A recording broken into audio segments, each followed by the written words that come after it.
Hello everyone, welcome to the daily current affair shorts initiative by prep IAS.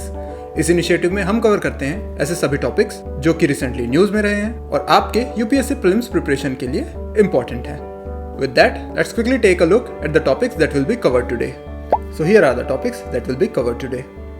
With that, let's quickly jump on to the first topic. And today we are starting with the first battle of Panipat. तो जो अप्रैल 2026 है, ये complete करता है 500 years since the first battle of Panipat. तो इस topic में हम लोग क्विकली ब्रश अप करने वाले हैं। फर्स्ट बैटल ऑफ पानीपत किस ईयर में ये ऑकर हुआ, किन लोगों के बीच ये लड़ा गया था, आउटकम्स क्या थे इसके, कुछ इसमें खास वॉर टेक्निक्स यूज़ की गई थी वो क्या थी, और इस बैटल का इम्पैक्ट या फिर कॉन्सिक्वेंसेस क्या थे, ये सब हम लोग इस टॉपिक में कवर करने वाले हैं। तो चलिए स्टार्ट करते हैं टॉपिक। जो फर्स्ट बैटल ऑफ पानीपत है ये 1526 में लड़ा गया था और इसके साथ ही ख़त्म हो जाता है दिल्ली सल्तनत और शुरुआत होती है मुग़ल एम्पायर की।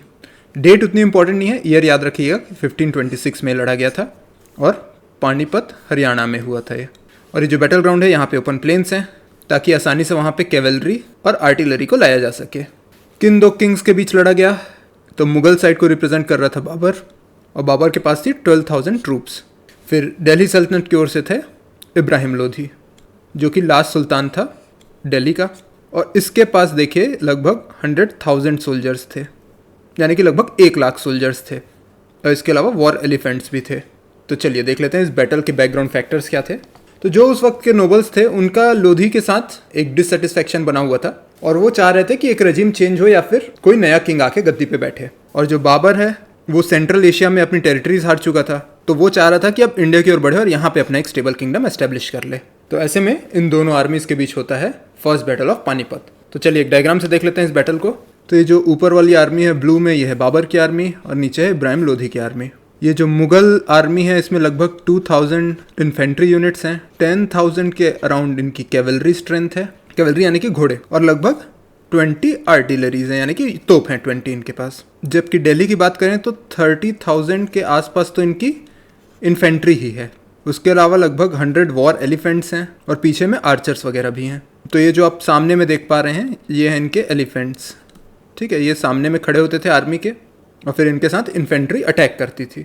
अब ये जो मुगल कैवलरी है यहाँ पीछे में पोजीशन्ड है। सामने में इनके ये डिफेंस स्ट्रक्चर्स होते थे, वैगन्स होते थे, जिसके पीछे छुप के इनकी इन्फेंट्री आखिरी समय तक बचे रहती थी, और साथ में इनके होते थे मस्केटियर्स और इनके अलावा आर्टिलरीज।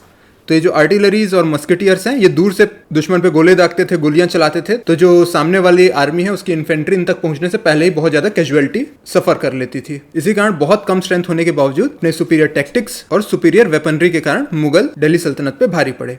इसके अलावा इन्होंने कुछ टेक्निक्स भी यूज की थी, जिसमें से एक सबसे फेमस टेक्निक है तुलुगमा। इसमें क्या होता था कि जब एक बार युद्ध शुरू हो गया है और सभी पार्टीज बीच में आके लड़ना शुरू कर दी हैं, तो जो इनकी कैवलरी है वो साइड से जाके इनको फ्लैंक कर लेती थी एनिमी यूनिट्स को। ये जो कैवलरी आ रही है इसमें हॉर्स बैक आर्चर्स भी होते थे प्लस मिली यूनिट्स भी होते थे, यानी कि जो हाथ में तलवार लेकर लड़ाई करने वाले हैं लेकिन हॉर्स बैक में है। ये एक तो साइड से तीर बरसा के बहुत ज्यादा संख्या में कैजुअलिटी कर देते थे सामने वाली आर्मी की, और फिर इनके घोड़े अगर इस युद्ध में बीच में घुस जाते थे तो भी सामने वाली आर्मी को बहुत ज्यादा नुकसान उठाना पड़ता था, उनकी पूरी फॉर्मेशन ही बिखर जाती थी। फिर एक जो इनके फेवर में काम की है टेक्निक वो है इन्होंने जब गन पाउडर का यूज किया और आर्टिलरी का यूज किया, तो इससे जो वॉर एलिफेंट्स थे सामने में जो चल रहे थे वो वॉर एलिफेंट्स घबरा के अपनी ही आर्मी की ओर मुड़ के भागने लगे। इससे बहुत सारे इनके जो इन्फेंट्री यूनिट्स हैं वो तो अपने ही एलिफेंट्स के कारण मारे गए। और इन सब टेक्निक्स के कॉम्बिनेशन से और जितने फैक्टर्स हैं इनके कॉम्बिनेशन से छोटी सी मुगल आर्मी ने इतनी बड़ी दिल्ली सल्तनत की आर्मी को कॉन्कर कर लिया था। आप इसमें से तुलुगमा टेक्टिक को याद रखिएगा क्योंकि नाम से टेक्टिक पूछी जा सकती है, और ये वही वाली टेक्निक है जिसमें आर्मी की कैवलरी है वो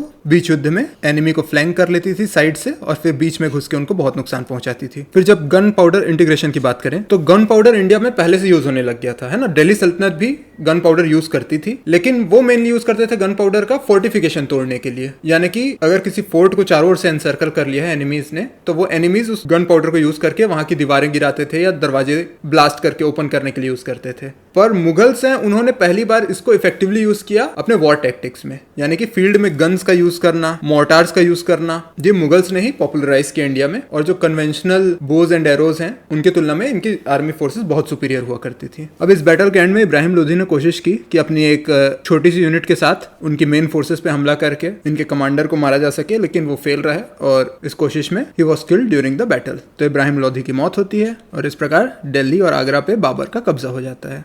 लेकिन इसके साथ ही उसके ट्रबल्स खत्म नहीं होते, उसको रीजनल अनरेस्ट और रिवोल्ट्स का सामना करना पड़ता है। और ऑल ओवर द इंडिया जितने भी छोटे छोटे किंगडम्स थे वो इमीडिएटली मुगल की सुजरेनिटी एक्सेप्ट करेंगे नहीं, तो जितने भी किंगडम्स है खास करके राजपूत वो इनके अगेंस्ट बैटल्स करने लगते हैं। उसमें से एक इंपॉर्टेंट बैटल है जो कि बैटल ऑफ खानवा 1527 का ही है। ये राणा सांगा और बाबर के बीच में हुआ था और इस बैटल में बाबर को विक्ट्री मिलती है। इसके अलावा जो छोटे छोटे डोमिनियंस या स्टेट्स हुआ करते थे दिल्ली सल्तनत के अंदर, वो लोग भी बाबर के अगेंस्ट रिवोल्ट शुरू कर देते हैं और इन सभी रिवोल्ट्स को क्वेल करते करते और इन किंगडम से लड़ाई करते हुए 1530 में ही बाबर की मौत हो जाती है। तो अब चूंकि 500 ईयर्स हो गए हैं इस बैटल को, इसलिए हो सकता है एग्जाम में इससे रिलेटेड क्वेश्चन आ जाए, तो आप इस टॉपिक को और इसके आसपास की जितनी भी घटनाएं हुई हैं उन सबको एक बार रिवाइज करके जरूर जाएंगे एग्जाम में। चलिए अब आ जाते हैं सेकंड टॉपिक में, and the second topic is समृद्ध ग्राम इनिशिएटिव। तो इंडिया का जो समृद्ध ग्राम प्रोग्राम है उसे शॉर्ट लिस्ट कर लिया गया है WSIS प्राइज के लिए 2026 के। तो क्या है ये इनिशिएटिव, क्या है इसके ऑब्जेक्टिव्स और क्या है ये WSIS प्राइज जिसके लिए इसको शॉर्ट लिस्ट किया गया है, इन सभी चीजों को हम लोग देख लेते हैं। तो जब समृद्ध ग्राम इनिशिएटिव की बात करते हैं तो ये अपने आप में एक है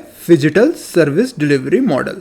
फिजिटल यानी कि फिजिकल प्लस डिजिटल, यानी कि यहाँ पे जो सर्विस डिलीवरी होगी उसमें कुछ फिजिकल कंपोनेंट भी होगा और कुछ ऑनलाइन या डिजिटल कंपोनेंट भी होगा। इसको डेवलप किसने किया है, तो डिपार्टमेंट ऑफ टेलीकम्युनिकेशंस ने किया है और इसको एनेबल करने का काम करता है भारत नेट, जो कि हमारा रूरल ब्रॉडबैंड नेटवर्क प्रोग्राम है, वो इसको एनेबल करता है। तो इसके अंदर होता क्या है, इसके अंदर एस्टेब्लिश किए जाते हैं समृद्धि केंद्र, जो कि वन स्टॉप कम्युनिटी हब्स होते हैं, यानी कि किसी भी तरह की अगर सर्विसेज चाहिए तो इस समृद्धि केंद्र में आके आपको सर्विसेज मिल जाएंगी। और जो वैरायटी ऑफ सर्विसेज यहाँ कवर्ड हैं वो हैं health care, education, agriculture, governance, financial services, e commerce, इतने वैरायटीज यहाँ पे कवर किए जाते हैं। कैसे कवर होते हैं, तो देखिए टेलीमेडिसिन प्रोवाइड की जाती हैं, स्मार्ट क्लासरूम को ये लोग एनेबल करते हैं, डिजिटल गवर्नेंस के लिए इंफ्रास्ट्रक्चर प्रोवाइड करते हैं और फार्मिंग में जो भी आपके इन्फॉर्मेशन रिक्वायर्ड है या जो टेक्नोलॉजीज रिक्वायर्ड है उसको भी डिसेमिनेट करने का काम ये सेंटर्स करते हैं। एंड ऑब्वियसली इन सभी सर्विसेज के लिए इंटरनेट चाहिए, तो हाई स्पीड ब्रॉडबैंड कनेक्शन इनके पास होता है और ये पब्लिक वाईफाई भी प्रोवाइड करते हैं। ये जो हाई स्पीड ब्रॉडबैंड कनेक्शन है ये भारत नेट के अंडर इनको प्रोवाइड किया गया है। और इसका इम्पैक्ट आप गैस कर ही सकते हैं कि अब ऐसी जो ऑनलाइन सर्विसेज जो कि पहले सिर्फ शहरों को मिलती थी अब वो गांव में भी पहुंच रही है। इससे डिजिटल लिटरेसी भी बढ़ेगी लोकल लेवल पे और यहाँ से मिलने वाली जानकारी को यूज़ करके लोकल एंटरप्रेन्योरशिप की भी अपॉर्चुनिटीज़ ओपन हो जाती हैं। एक जो यहाँ पे रिसेंट डेवलपमेंट है जो कि वन लाइनर क्वेश्चन आ सकता है कि जो पहला समृद्धि केंद्र है वो कहाँ ओपन किया गया है, तो वो ओपन किया गया है उमरी मध्य प्रदेश में। चलिए तो अब देख लेते हैं उस प्राइस को जिसके लिए ये नॉमिनेट हुआ है ये स्कीम।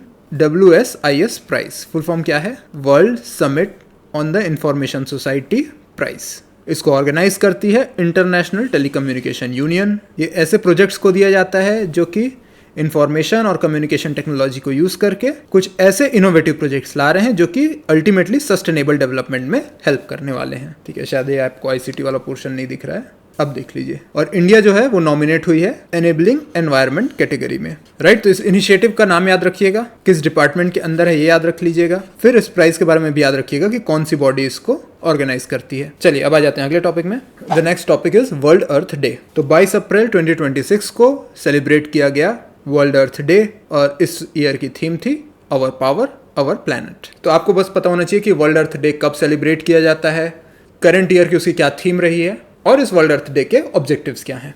तो इनको हम लोग क्विकली कवर कर लेते हैं। जो वर्ल्ड अर्थ डे है वो हर साल अप्रैल 22 को सेलिब्रेट किया जाता है। इसकी शुरुआत हुई थी 1970 में यूनाइटेड स्टेट्स से। इस दिन अवेयरनेस फैलाई जाती है एनवायरमेंटल प्रोटेक्शन के लिए, climate change mitigation, biodiversity conservation and sustainable development practices को प्रमोट करने के लिए। कोर ऑब्जेक्टिव्स क्या हैं, तो इको फ्रेंडली लाइफस्टाइल को प्रमोट करना है, सस्टेनेबल गवर्नेंस को भी प्रमोट करना है और इन सभी इश्यूज को टैकल करना है, climate change, pollution, deforestation, loss of biodiversity. 2026 का थीम क्या था, तो आवर पावर आवर प्लैनेट। इसको याद रखेंगे। यूपीएससी एग्जाम के अलावा अगर स्टेट लेवल एग्जाम्स है तो वहां तो बिल्कुल पॉसिबल है कि डायरेक्ट क्वेश्चन पूछ लिया जाएगा कि 2026 की थीम क्या थी। तो इस दिन जो मेजर एक्टिविटीज होती हैं, लेक्चर्स होते हैं, वर्कशॉप्स होते हैं, फिर स्टूडेंट ओरिएंटेड कुछ एक्टिविटीज होती हैं ताकि उन लोगों को क्लाइमेट साइंस और बायोडाइवर्सिटी का इंपॉर्टेंस बताया जा सके, नॉलेज बिल्डअप हो सके। ठीक है, फिर कहीं ट्री प्लांटेशन कैंपेन्स भी चलाए जा सकते हैं। ऐसे बहुत सारी एक्टिविटीज़ हो सकती हैं। आपको बस ये पता होना चाहिए कि किस डेट को सेलिब्रेट किया जाता है और इस ईयर की थीम क्या थी। चलिए इसके साथ ही हम लोग आ जाते हैं अपने लास्ट टॉपिक में, and the last topic is Prajna system. Ministry of home affairs ने रिसेंटली रिसीव किया है एक indigenously developed AI enabled satellite imaging platform और इस प्लेटफॉर्म का नाम है प्रजना। तो क्या है ये सिस्टम, किसने इसको डेवलप किया है, इसके फीचर्स क्या हैं और क्या यूज़ आने वाला है इसका, ये सभी चीज़ें हम लोग इस टॉपिक में कवर करने वाले हैं। तो चलिए देख लेते हैं। पहले तो जो इसका नाम है प्रज्ञा सिस्टम, इसको प्रज्ञा भी बोला जाता है एंड मोस्ट कॉमनली इसे कहा जाता है प्रज्ञा सिस्टम। ठीक है, एक बुद्धिस्ट कॉन्सेप्ट से इसका ओरिजिन है, उस कॉन्सेप्ट को भी हम लोग देखने वाले हैं। पहले तो ये जो रिसेंट न्यूज़ है, ये जिस टॉपिक से रिलेटेड है उसको कवर कर लेते हैं। जो प्रज्ञा है वो एक domestically developed satellite intelligence system है। और ये क्या करती है, तो ये प्रोवाइड करती है रियल टाइम डिसीजन सपोर्ट। और ये वाला कॉन्सेप्ट हमने मॉडर्न वॉरफेयर में बहुत ज़्यादा देखा है कि अब ना सिर्फ कमांडर लेवल पे ह्यूमंस डिसीजन ले रहे हैं, बल्कि एआई की भी हेल्प ली जा रही है वॉर टाइम डिसीजंस लेने के लिए। तो आज के जो सिक्योरिटी सिस्टम्स है उसमें एआई बहुत इंपॉर्टेंट रोल प्ले कर रहा है और इंडिया ने भी अपना एआई सिस्टम लॉन्च कर दिया है और अब इसका नाम है प्रज्ञा। किसने इसे डेवलप किया है, तो obviously defence research and development organisation यानी कि डीआरडीओ ने इसे डेवलप किया है। और सबसे की फीचर इसका यही है कि यहाँ पे आर्टिफिशियल इंटेलिजेंस को एम्प्लॉय किया जाता है, जो कि सैटेलाइट से मिलने वाली जितनी इमेजेस हैं उनको स्टडी करता है और उससे यूजेबल इंटेलिजेंस आउटपुट्स प्रोवाइड करता है डिसीजन मेकिंग अथॉरिटीज़ को। इसके फीचर्स क्या हैं, तो देख लेते हैं। एआई ड्रिवन इमेज एनालिसिस, क्योंकि सैटेलाइट से हमें बहुत सारी इमेजेस मिलने वाली हैं, ह्यूमंस के लिए पॉसिबल नहीं है इन सबको देख के तुरंत डिसीजन ले पाना, तो इन इमेजेस को स्टडी करता है एआई। फिर इसमें से वो पैटर्न फाइंड करता है, अगर कुछ चेंजेस हो रहे हैं उनको फाइंड करता है, और अगर कोई सस्पिशियस एक्टिविटी हो रही है तो इसको फाइंड करके वो जो भी रिलेटेड ऑफिसर्स हैं उनको इन्फॉर्म करता है। और अगर कोई इमरजेंसी सिचुएशन है या टाइम क्रिटिकल सिचुएशन है तो ऐसे समय में इनके द्वारा प्रोवाइड किए गए इनपुट बहुत इंपॉर्टेंट हो जाते हैं। और इनको किस एरिया में एम्प्लॉय किया जा सकता है, तो मेनली बॉर्डर एरियाज और वल्नरेबल जोन्स में ये काम आने वाले हैं। और उसके अलावा हम लोग के जो काउंटर टेररिज्म ऑपरेशंस होने वाले हैं उसमें ये बहुत यूजफुल होंगे। तो बेसिक कॉन्सेप्ट तो आपने समझ लिया इस सिस्टम का। अब देख लेते हैं जो प्रज्ञा वर्ड यूज किया गया है उसका क्या मतलब होता है। तो ये वर्ड आता है बुद्धिस्ट फिलॉसफी से। एग्जाम में हो सकता है आपसे डायरेक्ट प्रज्ञा ना लिख के प्रजना या फिर पन्ना ये भी पूछा जा सके, तो आप इसके वेरिएशंस को भी याद रखें। इस वर्ड का मतलब होता है विजडम, इनसाइट या फिर डीप अंडरस्टैंडिंग ऑफ रियलिटी। तो जो हमारी रियलिटी है जब उसको आप अच्छे से समझ जाते हैं तो उस ज्ञान को कहा जाता है प्रज्ञा। और बुद्धिस्ट फिलॉसफी के अनुसार अगर आपने प्रज्ञा समझ लिया है, यानी आपको क्या क्या चीज़ें समझ में आ गई हैं, तो 3 चीज़ें इसमें आ जाती हैं। एक है अनिक या फिर इम्परमानेंस, यानी कि everything is transient, nothing is permanent. ये तो कोर है बुद्धिस्ट फिलॉसफी का, राइट। फिर सेकंड आ जाता है दुखा, जो कि आपको 4 नोबल ट्रुथ्स अगर याद होंगे तो उसमें से एक है सब्बम दुखम, एवरीथिंग इज सफरिंग। ये बात भी अगर आपको समझ में आ गई है। फिर एक आ जाता है अनत्त, यानी कि नॉन सेल्फ। तो जो बुद्धिस्ट फिलॉसफी है वो सोल की एग्जिस्टेंस को भी डिनाई करती है, which is one of the key features of Buddhism. तो ये वाली बात भी अगर आपको समझ में आ चुकी है, तो अनिक्का, दुखा और अनत्त, ये 3 चीज़ अगर आपको समझ में आ गए हैं तो इससे बनता है प्रज्ञा। अब जब महायान बुद्धिज्म की बात करेंगे तो ये माना जाता है कि प्रज्ञा ये ज्ञान है, it is associated with the realisation of shunyata, emptiness. जब आपको एम्प्टीनेस का मतलब समझ में आ गया तो आपको प्रज्ञा अटेन हो गई है, यानी ये नॉलेज आपको अटेन हो गया है। ठीक है, इतना ही वैसे आपके लिए समझना इंपॉर्टेंट है। इससे ज़्यादा फिलॉसफी अगर आपका ऑप्शनल सब्जेक्ट है तो आप इसको और पढ़ सकते हैं एक बार फिर से। पर प्री में आपसे इतना ही पूछा जाएगा कि अगर प्रज्ञा कॉन्सेप्ट के बारे में पूछा गया तो हो सकता है किस फिलॉसफी से रिलेटेड है ये पूछा जा सके आपसे, या फिर इस फिलॉसफी का बेसिस क्या है ये पूछा जा सके। तो you have to know the basic concept behind prajna. And अगर सिक्योरिटी पॉइंट ऑफ व्यू से पूछा जाएगा तो जो प्रज्ञा सिस्टम है जो हमने अभी डिप्लॉय किया है उसके बारे में पूछा जा सकता है कि किस फील्ड से एसोसिएटेड है। तो आपको बताना है कि एआई से एसोसिएटेड है, सैटेलाइट इमेज प्रोसेसिंग करते हैं इसमें, और रियल टाइम डिसीजंस लेने में हेल्प करता है ये सिस्टम। चलिए, तो आज के लिए इतने ही टॉपिक्स थे। अब आ जाते हैं प्रैक्टिस क्वेश्चंस में। So the first question of the day is with reference to the major military engagements of Zahiruddin Mohammad Babur in India consider the following pairs. Column 1 दिए हुए हैं बैटल्स और कॉलम 2 दिए हुए हैं जिनके साथ ही बैटल बाबर ने लड़ा था। तो देख लीजिए, battle of Panipat, battle of Khanwa, battle of Chanderi and battle of Ghaghra दिया हुआ है। आपको मैच करना है कि किसके अगेंस्ट ये सब बैटल्स लड़े गए थे। चलिए, तो अब इसको सॉल्व करके देख लेते हैं। फर्स्ट बैटल ऑफ पानीपत हमने अभी देखा कि ये लड़ा गया था इब्राहिम लोधी के अगेंस्ट। फिर जो बैटल ऑफ खानवा है ये भी हमने मेंशन किया था कि ये राणा सांगा के अगेंस्ट हुआ था। फिर जो बैटल ऑफ चंदेरी है नेक्स्ट 1528 में ये लड़ा गया था मेदिनी राय के अगेंस्ट। और जो बैटल ऑफ घाघरा है ये Afghan chiefs of eastern India के अगेंस्ट लड़ा गया था। तो सही आंसर हो गया सी। अब आ जाते हैं सेकंड क्वेश्चन में। With reference to the Samriddh Gram initiative consider the following statements. It is implemented by department of telecommunications to deliver integrated services in rural areas. It provides both physical and digital modes of service delivery through dedicated rural centres. चलिए तो इसको solve करने की कोशिश कीजिए। तो अभी अभी हमने ये टॉपिक पढ़ा है, इसलिए आपके लिए बहुत ईजी है इसको आंसर कर पाना। फर्स्ट स्टेटमेंट जो बोल रहा है कि डिपार्टमेंट ऑफ टेलीकम्युनिकेशन सही कहा है इसने, और ये डिलीवर करता है integrated service in rural areas, तो स्टेटमेंट 1 तो सही है। फिर सेकंड स्टेटमेंट है it provides both physical and digital modes, तो हमने देखा था कि फिजिटल सर्विस मॉडल है ये अपने आप में, है ना, तो फिजिकल प्लस डिजिटल बिल्कुल सही कहा गया है यहाँ पे, तो सेकंड स्टेटमेंट भी सही है, तो आंसर हो गया सी।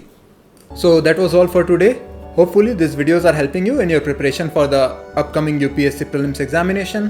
And if you are targeting the next year, then it is good for developing a habit and you will not have to rush everything in the last moment. With that, I will take your leave for today and I will see you in the next video.